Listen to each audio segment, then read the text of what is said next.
So what we're talking about today are two of the big mimics in fainting. It's all about diagnosis. Diagnosis is labeling. Once you figure out what you're dealing with, then you can deal with it. And although it's usually pretty straightforward, there are actually a couple of things that are big mimics. There you go. Thank you. No. There are a couple of big mimics. And one of them is epilepsy. And you would think it would be easy to sort out a faint from an epileptic seizure. And most of the time it is, but sometimes it can be confusing. And for bystanders, it's frequently confusing. And then the second thing is what we call pseudosyncope. The neurologists have an equivalent. They call it psychogenic non-epileptic seizures. So nice names. But it's all in the history, right? I mean, you've seen talks, and everybody wants to do tests, blood tests, gene tests, but it's all in how you talk with people. Almost everything you need to know is in the history. People deliver it to you. It's like it falls in your lap if you just sit and wait. There's more to taking a history, that is, what is it that's afflicting you? There's more to taking a history than just simply getting the parts that you want. If you do that, you're probably missing out on most of it. When you take a history, you actually dive into someone's life, and in really quite intimate ways. What it is that is really bothering them may not be just the symptoms that you're going to end up hearing about. You're going to end up hearing about why it is a problem in their life. And if it's done properly in a trusting environment, you build a relationship that can last for a long time. And often people need a relationship that lasts for a long time. They're not coming to us because we have checklists, hopefully. They're coming to us because they want some help. And so we learn a lot about their lives and what it is that's bothering them. Often the real patient is not the person in front of you. The real patient is the daughter or the father. That's the patient, because they're the ones that are concerned. When you're unconscious, you're kind of oblivious to being unconscious. So, or do we simply just take data, right? And there's a lot of that around now. Big data, AI, we won't need people anymore. In fact, pretty soon we won't need people to be patients. We'll just have computers diagnosing each other. And that's sort of what Sherlock Holmes does. He just sort of deduces the answer without really worrying too much about the person. If you look at his personality, actually, he's definitely spectrum-y. So here are 4 diagnosticians, all right? So look carefully at them, because these are the kinds of things that you're either faced with or you will be faced with. So there's no right or wrong answer here, but people put up their hands. Who, of these 4, who would prefer to see number 1? Because it's coming. 1, yeah, you've been abused by doctors. All right, who would prefer to see number 2? A few. Oh, that was a cup of coffee coming up. 3. How about number 3? Whoa. And number 4.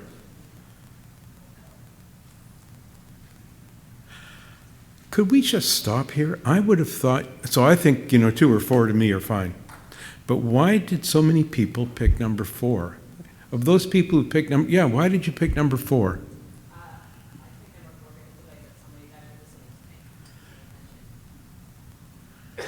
And she's not. This is more personable. It's an aspect of, you're also trying to feel comfortable. That one is just somebody typing on a computer, and it doesn't feel like you're actually creating that personal relationship or rapport. She's not like that. She's behind the desk. And she's behind a desk.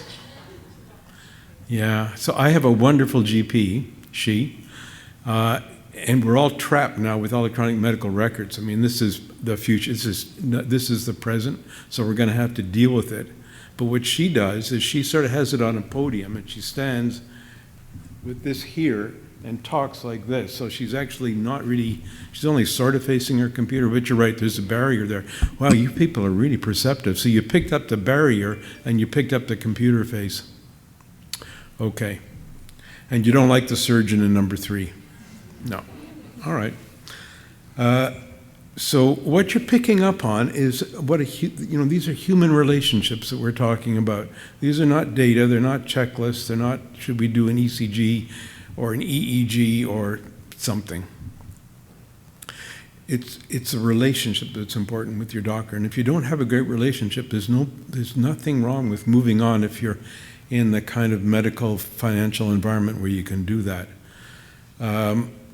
And IBM Watson arguably will be a better diagnostician than any of us, but what you won't get is anything beyond that. And I just want to show you a little picture here. So this to me shows the value of human relationships. This was a randomized clinical trial in syncope, and it was allegedly placebo-controlled, of 2 beta blockers, and you've all heard of beta blockers, or placebo. And way in the top left-hand corner, that dot up there is the number of syncopal spells they're having. And then the bottom, once they get going in the study, propranolol, nadolol, beta blocker, placebo. And the take-home message from this for most people is, wow, beta blockers are no better than placebo. This was a negative study. For me, the message is, holy cow, look at that. All they did was talk to people, and they got rid of 80-90% of syncope by talking with people. And in fact, that's proven to be remarkably robust. It happens everywhere in the Western world because that's where the data are. Talking with people relieves a lot of symptoms. But here we're talking about diagnosis, which is right at the beginning of things. So the diagnosis is actually quite a hard thing when you start to think about it. It's sort of like a cloud, and in the middle of the cloud is the truth. But the cloud is, if you sit there, lie on your lawn and look up at a cloud, it's always changing. And a syndrome name tries to package who you are into that cloud. It also tells you a bit about what you think is going on, the underlying physiology. It should tell you something about the person and their family and what the real truth is. So let's talk about syncope diagnosis first. This was hammered out. This has been hammered out again and again. I think the best diagnosis sort of looks like this. It came out of a meeting in Italy about 5 years ago where we had GPs and emerg docs and internists and cardiologists, even neurologists were there. So syncope, fainting, it's an abrupt, transient loss of consciousness. You're down and up in 30 seconds to a minute. And there's nothing else going on that looks like something else. And that's how doctors think. We look at it, which is sort of the scales of justice. Well, could be this, could be this. On balance, it looks more like this. If you need to find some papers, there are 3 recent guidelines, consensus statements. The European one is probably the most smoothly written one. If you want something to fall asleep at bedtime, the bottom one. But you can easily find these in PubMed, and they're all freely available. Just type guidelines. In Europe, but not in North America, they make a big deal about something called transient loss of consciousness. And they want to make sure that people are able to distinguish a faint from sleep, coma, and falls. So who here thinks it should be a problem distinguishing a faint from sleep? No, not many. So I don't know why. They're really obsessed with this, though. The problems that we have in the clinic every day are the 3 big mimics. So one of them is epilepsy. And we'll talk a bit about that today. And the second is pseudosyncope. Epilepsy is all ages. Pseudosyncope is mainly younger people. And then falls versus faints in the elderly is a big problem because their memory is not great. They don't have a lot of symptoms. There aren't many witnesses. All they know is they're on the ground and they don't know if they tripped or collapsed. You would think sorting out a faint from a seizure would be, all right, here's a little question for you. It should be a no-brainer, really hard, something we can leave for the neurologist, or an occasional issue. All right, number 1, a no-brainer. It should be a no-brainer. Really hard, actually it can be, yeah. Get the neurologist to do it. The trouble is the neurologists send all their patients to us. And difficult. And here's an example of epilepsy, or at least they thought it was epilepsy. If you look right on the top, I think you can just make out the words on the top. That person who was keeping track of things was having a bad day because they looked at the people around them and said, jerks. Jerks. Well, jerks actually meant when they were doing this, the patient was jerking around a bit and unconscious. The top 5 lines are just the EEG, a lot of fuzz there. And the green, they're awake during that. And then the pink sort of circle, they're actually unconscious and thrashing around a bit. And then they're flatlined for a bit, and then they thrash around a bit more. Why this happened, though, is in the bottom 2 lines. So there's one there that says blood pressure, and you can see the blood pressure sort of starts to fall quite a bit ahead of time. So they're gradually feeling worse. They're probably moaning, I don't feel great, it's happening again, somebody put me down. But they hang in there until the bottom line, that's the ECG, heart rate, right? Until actually the heart just stops for a few seconds, and then they're out and they're unconscious. And you can see the unconsciousness is what the ECG and blood pressure are what's driving the EEG. The problem here is that the patient was jerking around, and so is it epilepsy? And to show you how big a problem it is, so it's a statistical problem mainly. At least 50% of people faint at least once in their lives, and the average number is 3, so it goes on. And a goodly number of those, I'll show you later, a good number of those actually jerk around quite a bit. They don't just collapse like falling angels. Epilepsy, though, is about 1/100th, right? It's about 0.5% of people. And there's a statistical concept that's hundreds of years old now from a guy called Bayes, but it has to do with the likelihood that you've got something before and after you think about it. And this is an impossible situation to work in. If you've got 100 times as many syncope patients as epileptics, you are bound to misdiagnose a lot of people as epileptics. And here's an example of why it's a problem. If you start out with 100, if you have a population with the same proportion, you start with 100 fainters and 1 epileptic, and accept that nothing is perfect in life, which it really isn't, but let's say you're 98% accurate, which is pretty good, you know, then what that means is 2 in 100 of the syncope patients are going to be diagnosed as epileptics. And that means that 2/3 of apparent epileptics are not. And so that's the problem we got. Actually, the neurologists are even better than this. You would think that the whole system should collapse. But in fact, in study after study after study, about 1/4 of epileptics aren't epileptics. So it's not 95% of them. It's a sizable minority. And of that sizable minority, a sizable proportion are actually fainters. But it still means a lot of people are wandering around on these anti-epileptic drugs for life, and they're not pleasant drugs, most of them. How frequently do people get a chance to misdiagnose? Well, actually, a lot. Casual bystanders, people just wandering around, seeing somebody collapsed on the ground, 10% of them notice jerking and thrashing around. 10%. If you make them faint on a tilt test and you take a video of that, actually it's between 70 and 90% have some thrashing activity.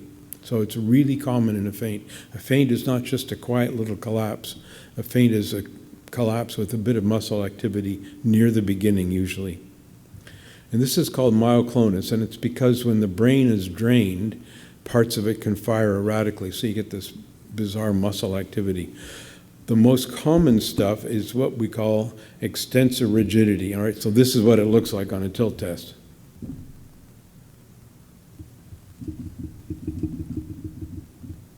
And then they go down. So that's the most common pattern of myoclonus, right? The lights are on, but nobody's home. They're just staring. Often eyes roll up. It's just like in the movies. It really does happen. And that's because you get convulsions in the muscles that govern where your eyes move. So it's all seizures, but it's not epilepsy, it's just the faint doing what the faint does. And their neck is really stiff, and it's as though they have lockjaw. That's the easy stuff. Anybody can tell those apart. The trouble is that the report after report after report, about half of them have all kinds of other stuff. They have jerks of their whole body or part of their body. They go stiff in other places. They have just part of the body thrashing around, generalized convulsions. Some of them, I've seen videos where honestly it just looks like a kind of thrashing about, but you can understand why people would be confused. So the question is how to tell them apart, and the answer, one of the answers is tongue biting. So about a third of epileptic seizures have tongue biting, and it's usually the side, not the tip is for fainters and the side is for epileptics. That's astonishingly accurate. If you see side biting, then about 12 to 1, that's going to be epilepsy instead of syncope. So how do we get going on this? Well, what we do first is we go back and we say, okay, this stuff I know is a faint, because they've always got faint somewhere in the past. You go back and you figure out what that feels like to them, and then you come forward, the most recent one, and you say, okay, how do they match? And actually, if you do that, almost all the time you can sort things out. And that's good because all the brain imaging that you do works. It gives you an answer about 1 time in 6,000. So it's actually a complete waste of time and money to do an MRI, CT scan for syncope. And if we don't have the answer by then actually we're kind of screwed. People do tests, but if you play out what the tests are looking for and what they could possibly diagnose, they're not going to help. You could say, let's do a tilt test, see if you faint on the tilt test. The trouble there is they've already fainted, so yeah, they're going to have a positive tilt test. Whatever, it won't help you. You could put in one of these little loop recorders. Anybody know what these things are? Yeah? Okay, so they're tiny things. They're like the end of a pencil that's been smashed with a hammer, and they just go under your skin. They last about 3 years, and they continuously record and overwrite heart rate, and when something happens, they store it off up to the web down to our offices. Problem is, suppose you have an event and you just have regular old sinus rhythm. Well, that could be because you fainted because of low blood pressure, you fainted because you had pseudosyncope, or you fainted because you had epilepsy. So again, you're lost. The EEG has always been done.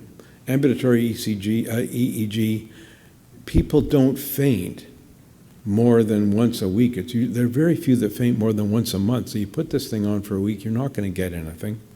And a lot of people end up getting admitted to the schmooze, to the seizure monitor units. But the trouble there is the nurses are very nice and sweet and obliging, and they keep people in bed, right? So they're not going to faint in bed. So it really is critical to do it, to get it right in your office. And that's it for epilepsy. It's actually easier than it seems. Here we are. There. Anybody hear of pseudosyncope? Anybody know what it is? Okay, here's a better question. So you're all POTS people or have family members. How many of you have been told frankly or quietly that you're basically crazy? And that's good. Thank you very much. That's the pseudo part, okay? So sometimes when you're going down a straight line looking for something else in your life even, there's a side road that comes up and you sort of lurch off down it, and that's the pseudosyncope side road. I want to tell you 3 stories. These are true stories. I think the name of the ages are right. These are true stories of people in the clinic, and you'll see what we're really up against with pseudosyncope and what our patients are up against. So the first one, she's 23. She fainted 3 times as a kid. Vasovagal syncope, hurt her thumb. And then nothing happened for about 10 years, and then she became bipolar, but really bipolar, not internet bipolar. She was psychotically bipolar and admitted against her will to a hospital. She got better faster than people appreciated that she was better. And she wanted to get out, and they wouldn't let her get out, so she was trapped. That's the critical word for this whole mess, is trapped.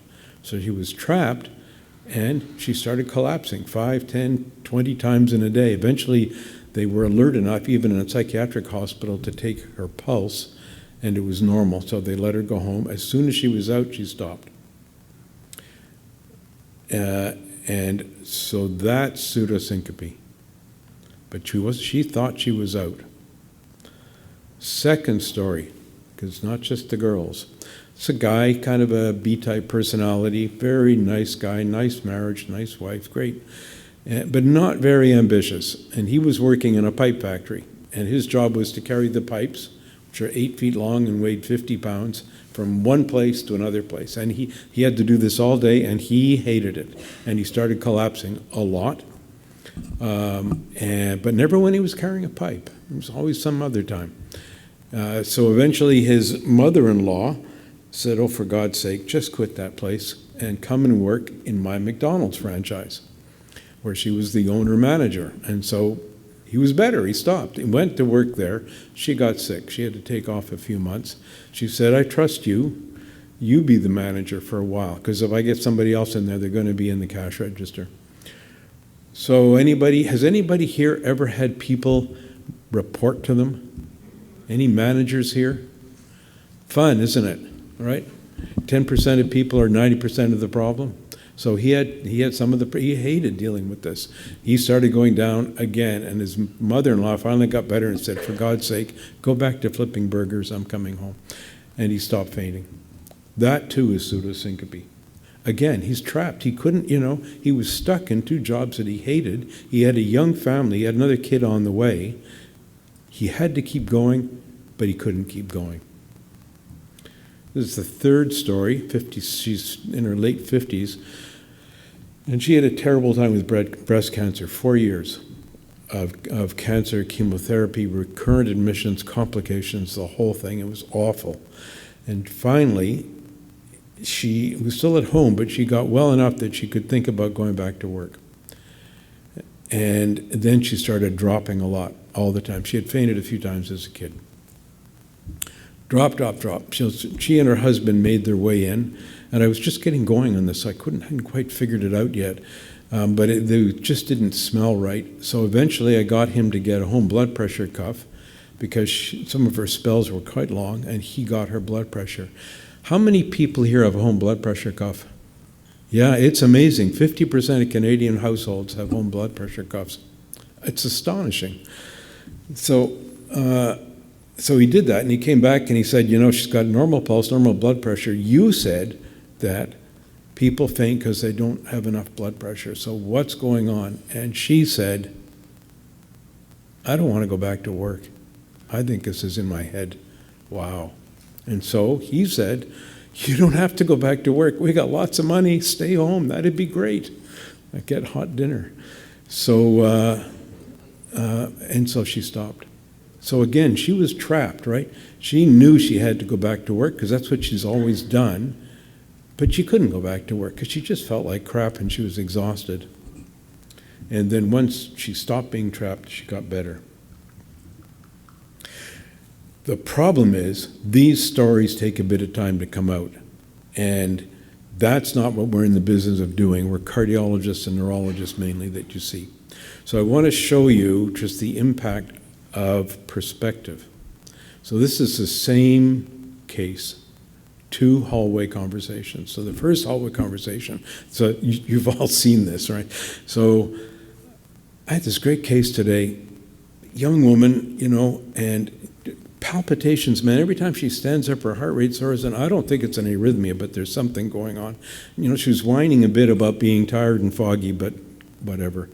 But there's a big mismatch there between her circulating blood volume and her renin-angiotensin axis and her catecholamines, and I think I can get a grant out of this if I'm careful.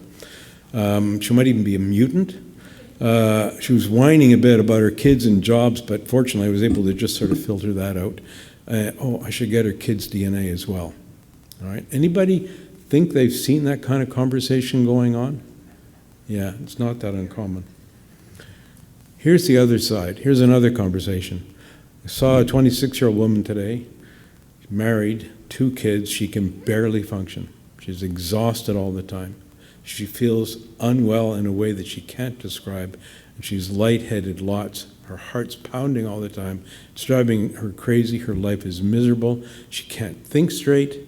She's struggling to keep her family and her job going. She couldn't get her doctor's attention for 2 years, and when she did, she was sent to see a psychiatrist who said, "You're normal," although all her friends disagree. This is the same person, right? 2 different doctors. That's the importance of relationships.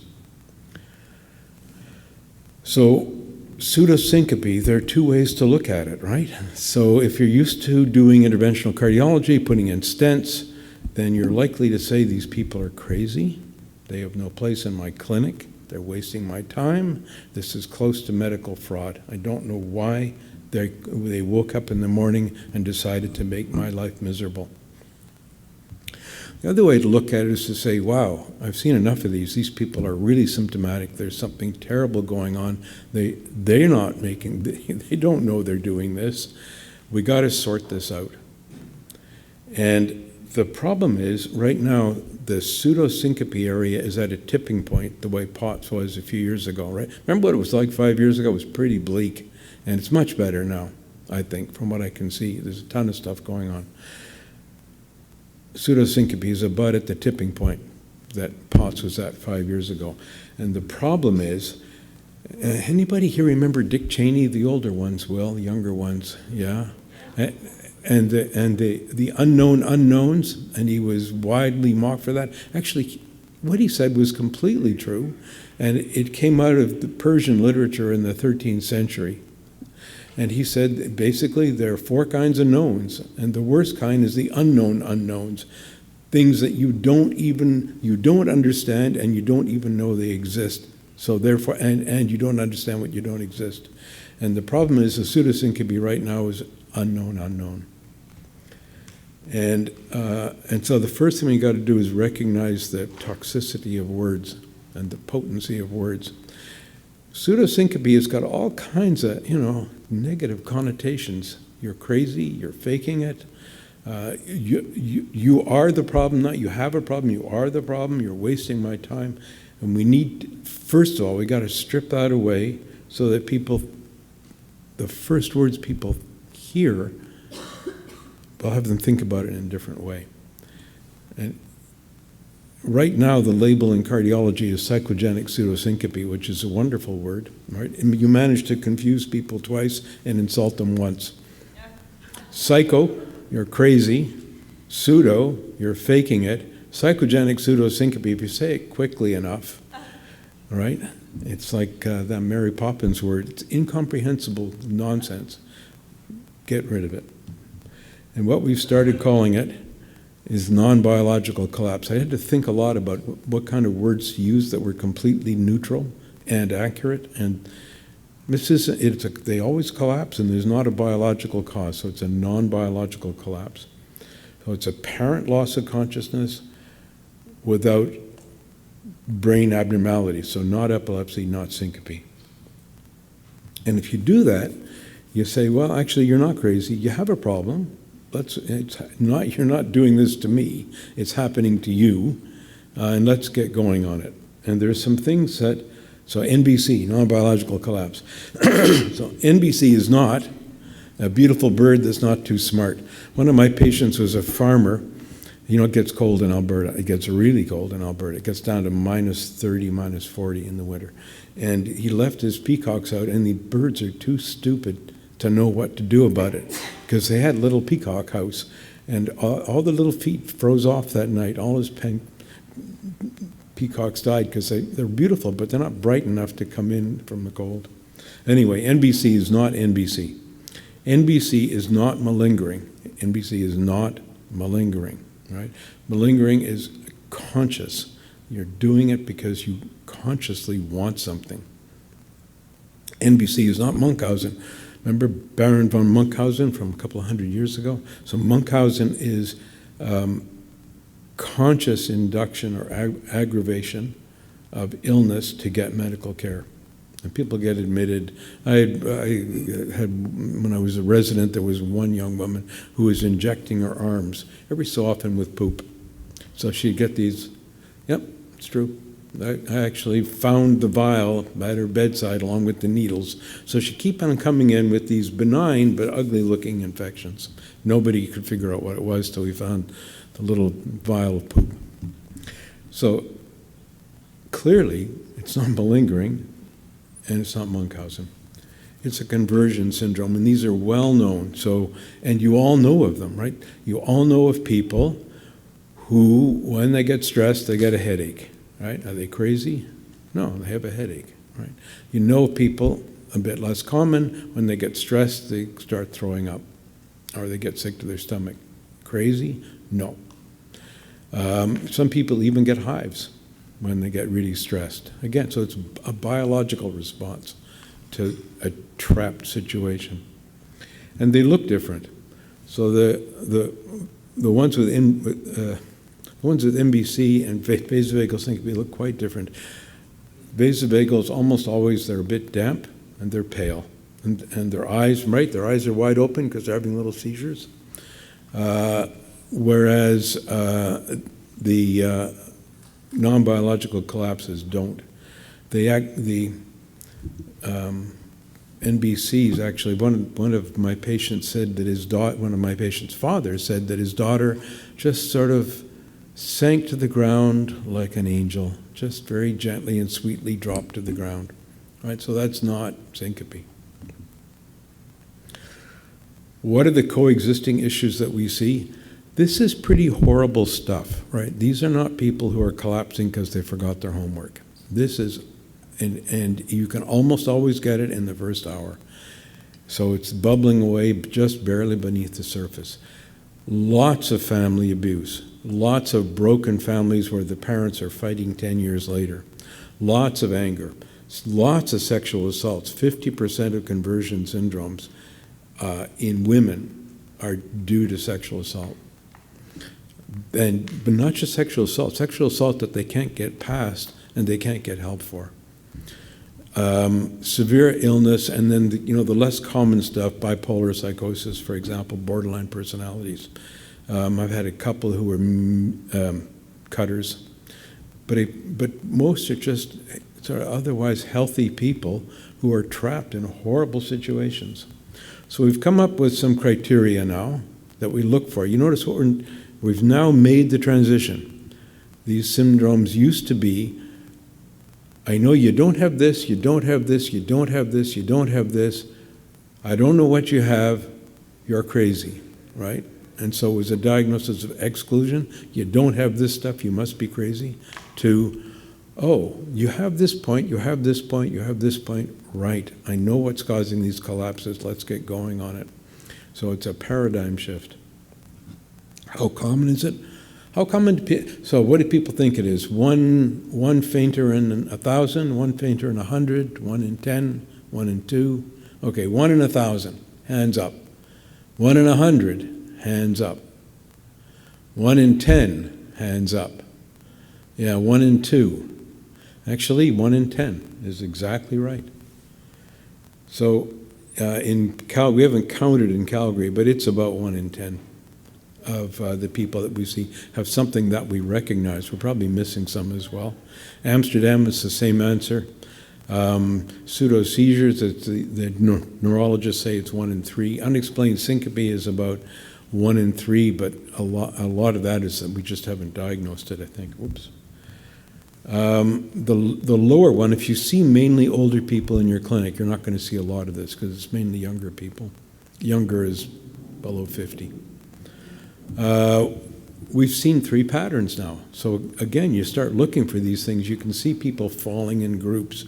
So the most common pattern, people faint 2-3 times as a kid, clearly vasovagal syncope. And then nothing happens for decades, and then they get worse, and they're fainting a ton of times. And this goes on for many months or even 2 or 3 years because they tend to get passed down by doctors until someone stops it. That's about 2/3 of them. There's about a third, remember the bipolar, about a third, same pattern, but they come in and there's an acute stressor, and it's usually being in hospital, and they can't get anybody to take them seriously. And so they start dropping a lot, and then someone takes them seriously, and they're better again. And then the third is a really interesting one, where you sit in the clinic for you know there's something going on. You sit in the clinic for a half an hour. You can't, and it's as though they live in a universe with no numbers and no concepts. You cannot get anything out of them, but you know there's something going on. And then you say, right, I've seen this before as well. And that's the third type, where after a half an hour you will never make sense of it.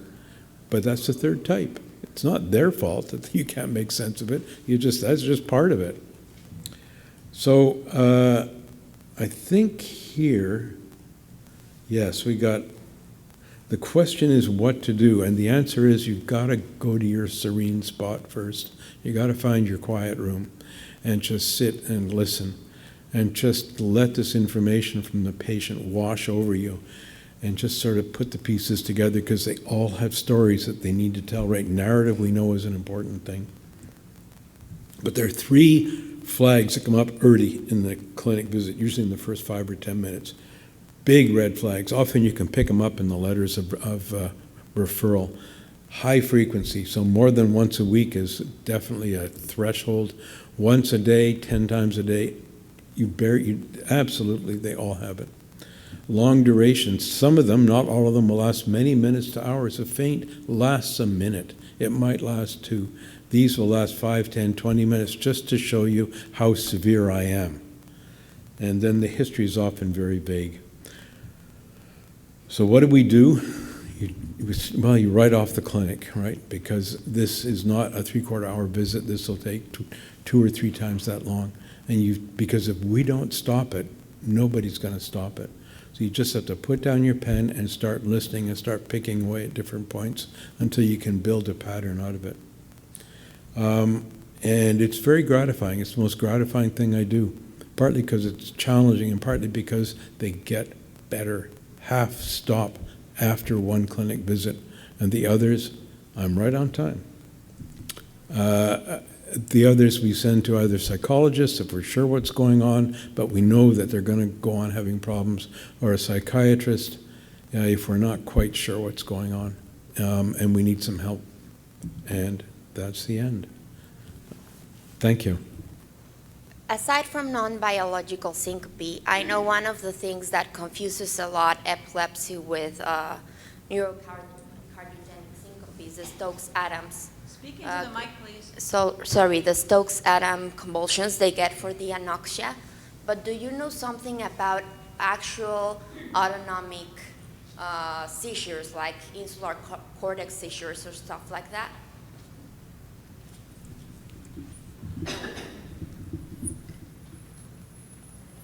That's an unknown type 3. I know it exists, but I don't know anything about it. No, they're usually seen by the neurologist for a variety of reasons, so I have zero expertise. Yeah. My question might be similar to hers. In the beginning of your talk, it sounded like you were trying to differentiate between syncope and seizures because of some of the misdiagnoses. Are you saying that patients can't have both of those? Oh, no. Okay. Usually they have, usually syncope is associated with a bit of seizure-like activity, but the seizures are not epilepsy. There is a rare syndrome of epilepsy that bleeds into syncope, right? So it's a temporal lobe epilepsy. They have their epileptic convulsion, and then they actually trigger hypotension and bradycardia, and then they faint. So they have their seizure, and then as they're barely waking up, then they faint. But that's really uncommon. Okay, because my daughter has 2 very distinct, there's fainting and then there's seizures. They don't even happen together, but they look very different, and she can describe them very differently. So, it confuses the heck out of the neurologist, but they're very different looking, they're very different feeling. So we don't think it's epilepsy, but I don't think we don't know what it is. So I don't know your daughter. Excuse me? I don't know your daughter. I would like to, because it's the kind of person that I see. Okay. But if the neurologists have taken a solid whack at her diagnostic pinata and they're still confused, it might be that there are other reasons for her collapsing besides epilepsy or syncope. That's kind of where we are. Yeah. Okay, thanks. Yeah.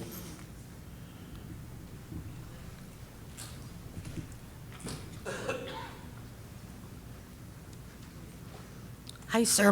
Hi, sir. My name is Karen.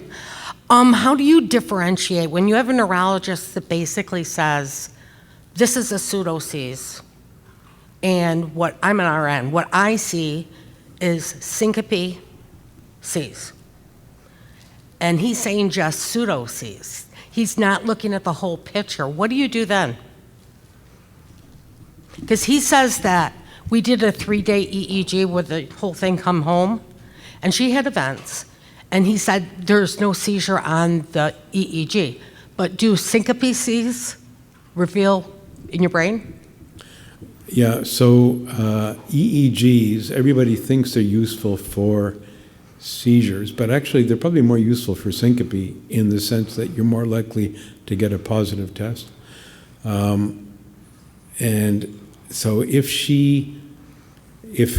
patients have collapses with an EEG on, Okay, if it's epilepsy, it'll show up. it will show, and if it's syncope, it will show.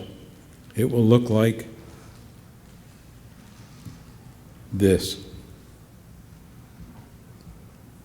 Right? So the red circle are things called theta waves. It starts off, the really, really fine stuff are the alpha waves that neurologists talk about, and then you get some kind of clumpier ones between the circles, and they're called beta. But the slow frequency stuff, the fatter stuff, are called theta waves, and you see those as people, they can be there when it's normal, but usually they're on their way out. But then most syncope, maybe 2/3, 3/4, have flat lines. And so if she had collapses, if a patient has collapses, and they're while wearing an EEG, and there's no theta waves or slowing and no epileptic convulsions, it's really unlikely to be epilepsy, and it's unlikely to be syncope, biological syncope. There may be something else going on. Okay, thank you. But if you're getting pushed off, Oh, I am. then very you need much to so. get another doctor. I'm sorry, I've had it with this. Then you need to get another doctor. Okay, thank you. Okay. But ask your friends, shop around. That's what I'm doing. Yeah.